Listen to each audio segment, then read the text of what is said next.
¿Dónde está? ¿Qué has hecho con él? Tranquilo, ya le he troceado.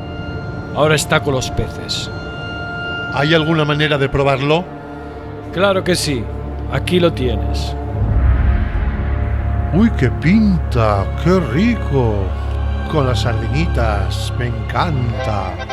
Segoshua. Claro, eso es Colabel. Tómate la vida de forma natural. O mejor, Tomate la vida de forma natural.